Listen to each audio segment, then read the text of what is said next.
In Phoenix, a software engineer named Maya pays every credit card bill in full, every month on the day the statement arrives. She has done this for 7 years. She has never missed a payment, never been late, never carried a balance into the next cycle. In March, her credit score dropped 42 points. She did nothing differently. She paid everything on time. She bought nothing unusual. And yet the algorithm decided she was 42 points more risky than she was the month before. This is the situation millions of Americans find themselves in every year. They follow the rules they've been told. The score moves anyway. And nobody at the bank, nobody at the credit bureau, nobody at the card issuer can give them a coherent explanation when they call. Here's what nobody tells you. Paying on time is necessary, but it is not sufficient. The credit scoring system measures something different from what most people think it measures. And the gap between what you do and what the algorithm sees is where the score drops live. According to the Consumer Financial Protection Bureau, roughly 1 in 5 American adults has experienced an unexplained credit score drop in the past 12 months. That's around 50 million people. Most of them paid everything on time, just like Maya. I want to walk you through what's actually happening underneath the score. Not the headline factors everyone repeats, the mechanical realities of how the algorithm sees your behavior. Once you understand those, the unexplained drops stop being unexplained. This is a documentary about a mechanism, not financial advice. Every situation is different. The first thing to understand is the gap between when you pay and when the algorithm sees you pay. When you use a credit card, your activity gets reported to the 3 major credit bureaus, Experian, Equifax, and TransUnion, on a specific date each month. That date is called the statement closing date. It is not the date your bill is due. It is not the date you pay. It is a fixed day in your billing cycle, usually about 3 weeks before the payment due date. Whatever balance is on your card on the statement closing date, that's the number that gets reported. Not the balance after you pay it, the balance on closing day. So here's the situation Maya was in. Her statement closes on the 15th of each month. Her payment is due on the 8th of the next month. She always pays on the 8th, in full. By the 8th, the bureaus already have her closing balance from the 15th, which was high because she'd been spending all month. By the time she pays, the algorithm has already seen her with a high reported balance, regardless of the fact that she paid every cent before any interest accrued. The score reacts to what the bureau sees, not to what actually happened in your account. Pay your card on the due date, and you avoid interest. The bureau still sees a high balance for that month. Your score still reflects that high balance. This is what I call the reporting gap, the space between your real behavior, which is responsible, and the algorithmic view of your behavior, which can look erratic, even though nothing changed. According to FICO's own documentation, around 30% of your credit score, the second largest factor after payment history, is determined by something called amounts owed. The biggest piece of that is your credit utilization ratio, the percentage of your available credit you appear to be using on any given closing date. Most people think credit utilization is about how much credit card debt you carry. It isn't. It's about how much credit card balance the algorithm sees on closing day, regardless of whether you pay that balance the following week. Think about what that means in practice. 2 people can have identical financial behavior. They both spend $2,000 a month on a card with a $5,000 limit. They both pay the balance in full, every month on time. Person A pays on the due date. Person B pays 3 days before the statement closes. Person A reports 40% utilization to the bureaus every month. Person B reports near zero. Their behavior is identical. Their score outcomes diverge by 60 to 100 points over time. That distinction is the first lever. Once you understand it, you can manipulate it. Most people don't because nobody explained it to them. But there's a second mechanism here, and it's harder to see. Credit. Scoring models care about thresholds. They don't move smoothly with your utilization. They move in steps. According to multiple credit scoring analysts and FICO forum researchers who reverse engineer score movements, FICO scores adjust meaningfully when your aggregate utilization crosses certain percentage thresholds. The most studied breakpoints are around 9%, 29%, 49%, 69%, and 89%. Cross from 28% to 31% utilization in one billing cycle, and your score can drop 10 to 15 points, even though your absolute spending barely changed. This is what I call the threshold cliff. It's why your score can swing wildly when nothing meaningful happened in your finances. You bought a new laptop in September. Your utilization moved from 25 to 35% for 1 month. Your score dropped 15 points. You paid the laptop off in October. Your utilization went back to 12%. Your score recovered. The score moved twice because of one purchase. To you, it looked like one normal month of life. To the algorithm, it looked like financial instability. There's a particularly cruel version of this. The same threshold logic applies to individual cards, not just your aggregate utilization. So if you have one card you happen to use heavily for a single month, even while your overall utilization stays low because of your other cards, that one card crossing a threshold can drag your score. The system doesn't only watch the total, it watches each card separately, then combines. The lesson isn't to never use your card. It's to understand that the system rewards staying below specific invisible lines and punishes crossing them, even briefly. If you're applying for a mortgage in 3 months, an aggressive utilization month right before the application can cost you tens of thousands of dollars in interest over 30 years on a single laptop purchase. Now, the third mechanism, this one catches almost everyone off guard because it punishes you for doing something that feels responsible. If you have an old credit card you never use anymore and you decide to close it to simplify your life, your credit score will likely drop. Sometimes by 20 points, sometimes by 40. This isn't a bug, it's how the model is designed. When you close a credit card, two things happen at once. First, your total available credit drops. If you had 10,000 in credit limits and you close a card with a 3,000 limit, you now have 7,000 in available credit. Whatever balance you carry now occupies a larger percentage of that smaller pool. Your utilization goes up even though your debt didn't change. Second, the closed card eventually stops contributing to your average credit history length. According to FICO, length of credit history is 15% of your score. Closed accounts can stay on your report for up to 10 years. But as time passes and the model evolves, the protection that old card provided to your credit age starts to fade. The cruelest version of this involves the oldest card you own. Many people, when they close a card, instinctively close their oldest one because they don't use it anymore, having upgraded to better cards over the years. That oldest card was anchoring the average age of your accounts. When it eventually disappears from your report a decade later, your average account age can drop by years overnight. So you closed a dormant card to be tidy.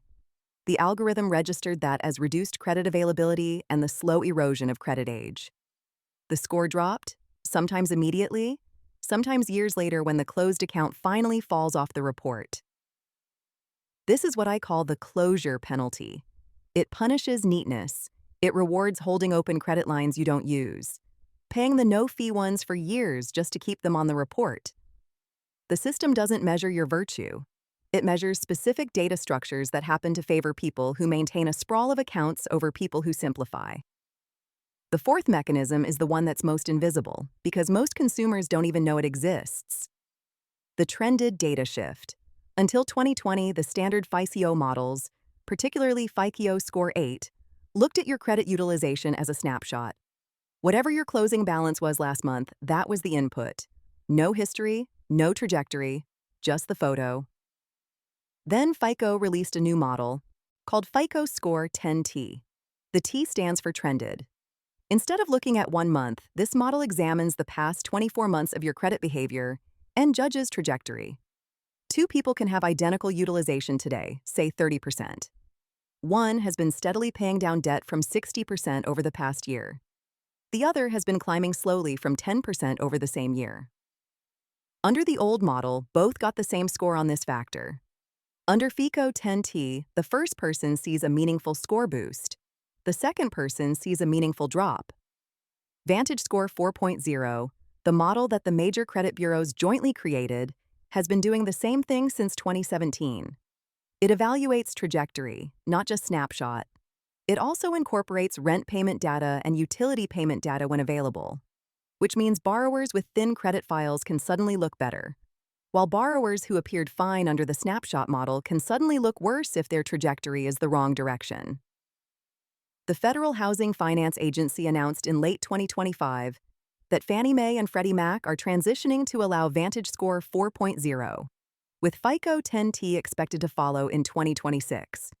So if you're applying for a mortgage in 2026 or beyond, the model evaluating you may suddenly be looking at 24 months of your behavior, not one. This is what I call the trend trap. People who appear stable today but whose direction is wrong are being downgraded by the new models. People who have visibly improved over 24 months are being upgraded even if their current snapshot is unchanged. The implication is significant. The behaviors that improve your score under the older FICO 8 model, like paying down a balance once before applying for credit, do less to help you under the trended models. What helps under trended models is consistency over time, slow paydown, no spikes. If you didn't know this shift was happening, you couldn't optimize for it. Now you do. So those are the four mechanisms that produce most of the unexplained score drops. The reporting gap between your real behavior and what the Bureau sees. The threshold cliff that punishes brief utilization spikes. The closure penalty that turns simplification into score damage. And the trend trap from the new models that judge 24 months of trajectory instead of one snapshot. Now let's talk about how they compound, because the worst score drops happen when more than one fires at the same time. Maya, the engineer in Phoenix, did 3 things in March that each individually would have dropped her score moderately. She made one large purchase that briefly pushed her from 26% to 38% utilization, crossing the 29% threshold. She closed an old credit card she hadn't used in 2 years, reducing her total credit limit and pushing her utilization further. And the Bureau happened to use the FICO 10T model that month, because her bank had just adopted it, and that model didn't like the rising trajectory the previous 12 months had shown. Each individual mechanism was a 6 to 12-point drop. Together, they stacked into a 42-point cliff. None of these things were visible in the standard credit monitoring tools she used. The tools only showed the score and the headline factors. They didn't surface the mechanism. This is the core of what the system does. Not because anyone designed it to be opaque, but because the actual calculation is proprietary. And the consumer-facing products don't surface mechanism-level information. The score is presented to you as a single number, with broad categories like amounts owed or length of credit history listed as factors. Those categories tell you almost nothing about which specific lever moved this month. Now the part you came here for. Knowing the mechanisms changes the moves you can make.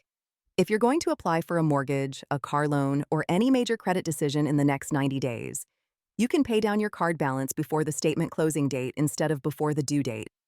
The balance reported to the Bureau will then be artificially low, and your utilization will read better than your actual spending. This is a legal, well-documented technique. It's just not advertised because lenders prefer that you not know about it.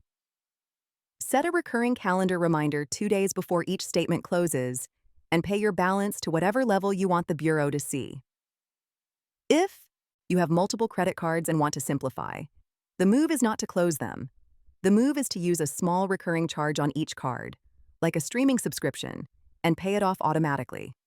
The card stays open, the credit limit stays in your pool, and the account ages gracefully on your report. You get the benefit of simplification without the closure penalty. The credit scoring community calls this the all zero except one technique, where you keep one card showing a small balance and the rest reporting near zero. If you've been working to pay down debt, the trended models reward you for visible, steady progress. The lesson is to start the paydown well before you need a strong score, ideally 12 to 18 months out, so the trajectory is fully visible by the time the model evaluates you.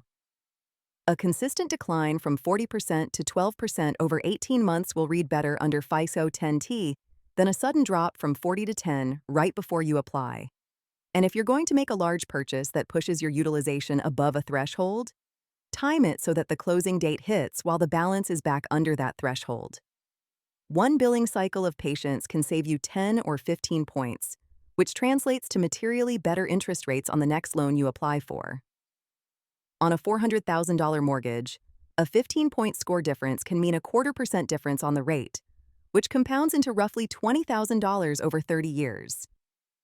These aren't financial advice.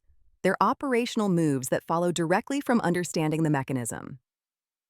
There's one more thing worth saying. Not everyone is equally affected by these mechanisms. The reporting gap matters most for people who use a high percentage of their available credit each month, even if they pay it off. If you have a $50,000 credit limit and you spend $2,000 a month, your utilization is 4%, and the reporting gap is irrelevant to you. The threshold cliff matters most for people whose utilization hovers near a break point. If you're consistently at 5% or 80%, you're not crossing thresholds. The closure penalty hurts most when you close your oldest or highest limit cards. And the trend trap punishes people whose recent trajectory is rising, but rewards people whose trajectory is falling. So if your utilization is consistently low, your account roster is stable, and your debts have been declining for a while, the unexplained drops are far less likely to find you. The system rewards a kind of dull, predictable maintenance over visible activity. This is a documentary about a mechanism, not financial advice. For your own situation, talk to a fee-only fiduciary advisor who can review your full credit profile and goals. I'll see you at the next one.